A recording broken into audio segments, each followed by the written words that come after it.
그때에 귀신 들려 눈멀고 말 못하는 사람을 데리고 왔거늘 예수께서 고쳐주심에 그 말 못하는 사람이 말하며 보게 된지라.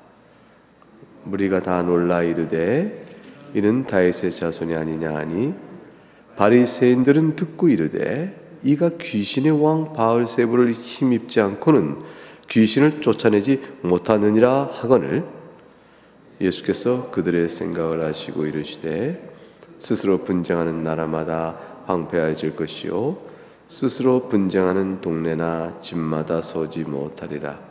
만일 사탄이 사탄을 쫓아내면 스스로 분쟁하는 것이니 그리하고야 어떻게 그의 나라가 서겠느냐.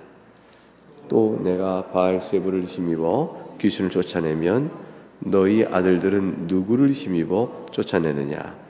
그러므로 그들이 너희의 재판관이 되리라.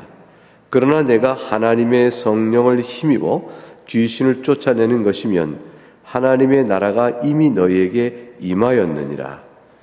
사람이 먼저 강한 자를 결박하지 않고서야 어떻게 그 강한 자의 집에 들어가 그 세간을 강탈하겠느냐. 결박한 후에야 그 집을 강탈하리라. 나와 함께 아니하는 자는 나를 반대하는 자요 나와 함께 모으지 아니하는 자는 해치는 자니라. 그러므로 내가 너에게 30절까지 말씀입니다. 하나님의 말씀입니다. 하나님께 감사합니다. 바리새인들은 예수님께서 귀신 들려 눈 멀고 말 못하는 사람을 고쳐주는 사건을 보고 이렇게 말했습니다. 귀신의 왕 바알세불을 힘입어 귀신을 쫓아내는 거다. 예수님의 귀신을 내쫓는 사역이 하나님이 하시는 일이요 성령께서 하시는 일이다라는 사실을 도무지 인정하지 않으려 한 것이죠. 그것을 만약 인정하게 된다면 딱 한 가지 결론밖에 나오지 않습니다. 예수님께서 메시아이시다라는 사실을 인정해야 하는 것이죠. 저들은 예수님께서 하시는 일을 보고 예수님이 메시아인 줄을 판단하기를 애초부터 전제적으로 의도적으로 거부하고 있는 것입니다. 따라서 정직한 관찰, 정직한 주의 말씀에 대한 반응, 주의 말씀과 가르친 사역에 대한 성경을 기초로 한 정직한 판단을 내리지 않고 있는 것이죠. 저들은 이미 예수는 메시아일 수가 없다라는 자기들의 판단을 먼저 앞세우고 있는 것이 커다란 이 다툼, 논쟁의 이유가 되어지고 저들의 악함을 드러내게 되어집니다. 예수님께서 논리적으로 반박을 하셨죠. 하신 말씀의 내용은 이런 것이죠. 첫째는 스스로 분쟁하는 나라마다 그게 서겠느냐, 황폐해지지 않겠느냐. 사탄도 사탄의 나라가 있는데 사탄이 만일 귀신을 스스로 내쫓는다면 분쟁하는 일이 될 것이고 그래서 어떻게 사탄의 나라가 서겠느냐 이렇게 말씀하셨습니다. 그런데 너희들도 가만히 보니 하는 일을 보니까 귀신을 쫓아낸다고 하는데 그럼 너희들도 그럼 귀신 쫓아내는 일이 바알세불을 힘입하는 것이냐? 너희들이 하는 일은 바알세불을 힘입어 쫓아내는 것이 아니라고 말하고 의의 일이요 하나님이라고 말하면서 내가 하는 일에 대해서는 바알세불을 힘입어 쫓아내는 것이라고 한다면 이 말이 되는가? 너희들이 만일 바알세불을 힘입어 쫓아내는 것이 아니라면 나도 그런 바알세불을 힘입어 쫓아내는 것이 아니다. 그러면 너희가 정직하게 나를 바라본다면 하나님 성령을 힘입어 귀신을 쫓아내는 것임을 인정하게 될 것이라. 그런데 어째 그 단순한 사실, 이 분명한 사실을 너희가 어찌하여 인정하지 못하는가? 하나님 나라가 이미 너희 가운데 나를 통하여 임하였다는 사실을 보여주고 있는 이 명백한 증거를 너희가 어찌하여 인정하지 못하는가? 그것은 예수 그리스도가 메시아요. 그를 통하여 하나님 나라가 우리 가운데 왔다는 사실을 저들이 거부하는 데 있는 것이죠. 주님께서 그들의 영적 실상을 드러내는 것입니다. 이 논쟁은 누구의 말이 더 타당성이 있느냐 단순하게 이런 논쟁의 문제를 넘어서서 이 논쟁의 시비를 붙는 바리새인들 그들의 생각이 얼마나 영적으로 주 앞에서 왜곡되어 있는가 하는 것을 하나님 보여주시는 것이에요. 예수님을 통해서 가르치는 천국 복음 그리고 그 예수께서 행하시는 사역 그걸 통해서 아름답게 구약의 선지자를 통해서 예언되었던 메시아 오셔서 이루어질 하나님 나라의 영광이 잘 드러나고 있지만 그 영광의 빛을 보지 못하고 오히려 예수 그리스도와 하나님 나라를 대적하는 자리에 저희들 스스로 놓게 되어졌습니다. 바리새인들은 예수님이 하신 일에 대해서 충격을 사실 받습니다. 충격을 받기 때문에 이것은 성령의 역사일 수 있다는 위협감을 느끼는 것이에요. 그러니까 이제 한 가지만 남은 것이죠. 객관적 관찰로 예수님이 귀신을 쫓고 말 못하는 고쳐주고 앉은뱅이를 이렇게 세우며 자기들이 가르쳤던 서기관과 바리새인들의 가르침과는 다른 권위 있는 가르침을 주고 있는 이 모든 말씀의 능력들은 저들에게 충격으로 사실 다가와요.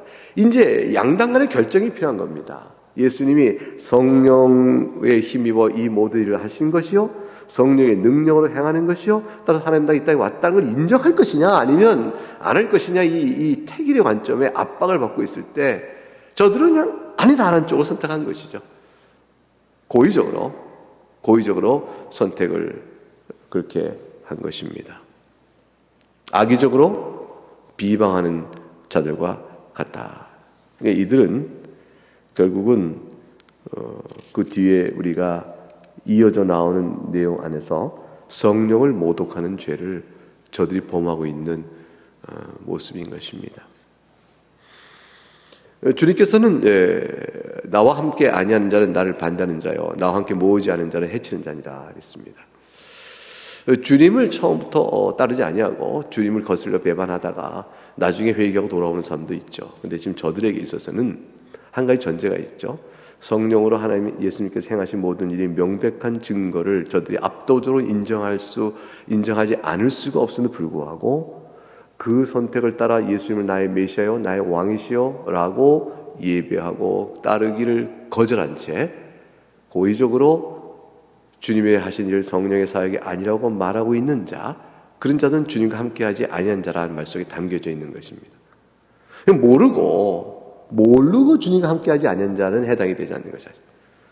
이 모르고 주님을 비방한 사람, 주의 능력과 그 하나님 나라를 몰라서 비방한 사람은 회개 있게 돌이킬 수 있지만 알면서 고의한 자는 주님과 반대적인 자요, 해친 자이게 되어집니다. 주님께서는 너희가 성경을 안다고 하는데 성경을 만일 바르게 알고 있다면 마땅히 하나님 나라가 어떤지를 너희가 숙고하여 상고하여 알 것이고, 그럼 내가 하는 일과 가르침의 내용이 그것과 일치된 사실을 분명히 알 텐데 너희가 성경도 모르고 또한 그 말씀의 능력과 임한 가르침에도 불구하고 너희가 예수님을 반대하는 자로 서 있다. 결국 성령을 거역하고 악의적으로 저항하는 것이죠. 이렇게 되는 자들은 나중에 하나님의 능력을 맛보고도 이렇게 악의적으로 저항을 한 자들이 나중에 구원을 받을 수 있을 것인가? 만일 저들이 모르고 한 일이다 하면 용서를 받을 수 있었겠지만 악에 찬 증오와 분노로 마음이 지배되어져서 완전히 눈이 멀고 광기에 사로잡히듯 악한 사탄의 편에 서게 된 자는 결국은 이제 성령을 모독한 자가 되어져서 구원에 이르지 못합니다. 구원을 받을 방법이 없고 길이 없어지는 것이죠.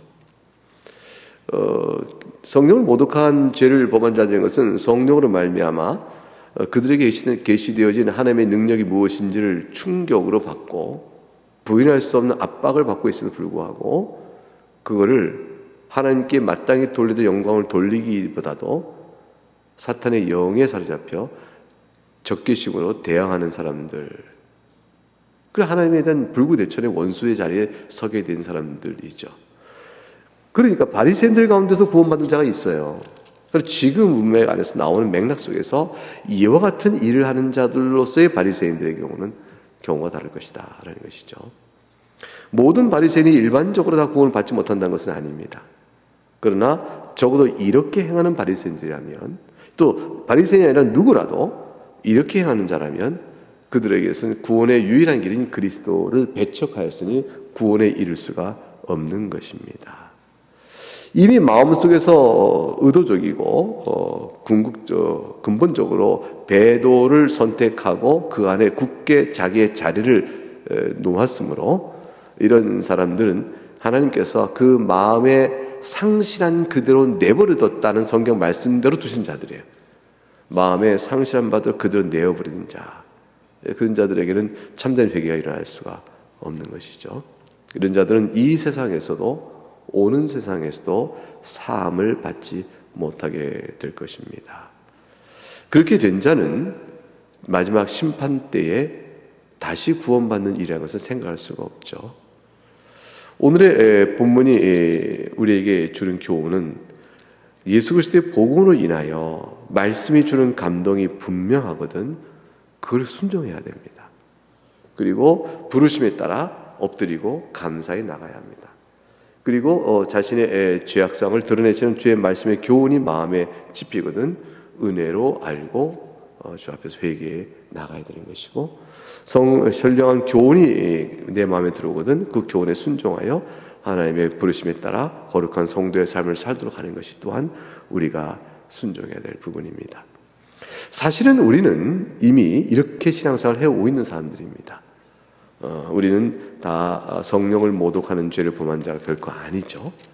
성령을 모독하는 자는 결코 회개의 부담을 느끼지 않습니다. 오히려 저항의 분노가 있죠. 카인 같은 사람을 생각해보세요.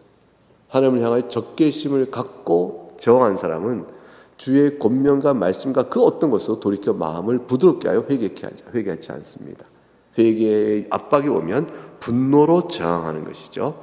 이를 갈고 고통에 따라 지옥의 형벌의 고통에 슬피 울고 부르짖더라도 이를 갈며 고통을 막 참아 그렇게 막 고통 속에 괴로움을 표한다 할지라도 그 입술에서 하나님 앞에 나와 회개하는 일은 없는 겁니다.